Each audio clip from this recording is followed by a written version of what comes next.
janvier. On revient sur les manifestations aujourd'hui en Kabylie et dans 3 villes de la région. Le nombre des participants est estimé à 13 000 personnes. Elles demandent l'indépendance de la Kabylie. Nous avons joint à l'instant Farhat Mani, l'un des leaders kabyles. On l'écoute.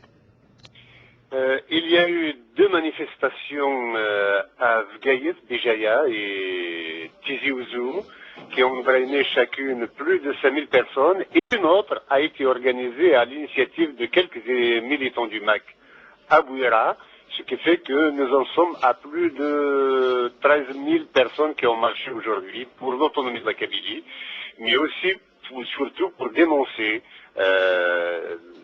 les violences qui sont faites à la Kabylie et le non-respect des droits de l'homme par le pouvoir qui occupe militairement la région. On dirait que c'est une région en guerre et où les terroristes par ailleurs sont protégés et qui font des kidnappings et autres exactions sur les populations. Quelles sont vos revendications? Nos revendications, c'est une autonomie régionale pour la Kabylie. Dès lors que le gouvernement algérien a tiré sur nos enfants, nous ne trouvons plus d'autres moyens de soustraire notre jeunesse à la violence armée de l'État que celle d'une autonomie régionale. Quelle est la position du pouvoir algérien à ce sujet? Elle est insidieuse. Pour le moment, il ne répondent pas. Nous avons envoyé une lettre officielle à l'ensemble des instances algériennes pour demander l'autonomie de la Kabylie. C'est motus du côté du pouvoir.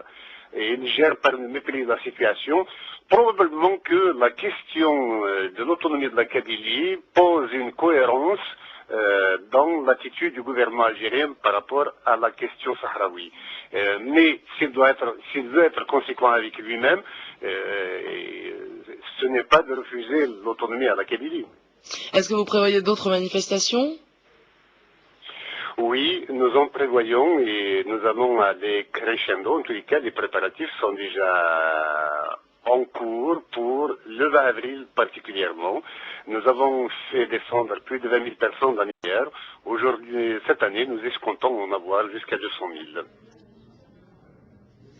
Les suites du dossier des otages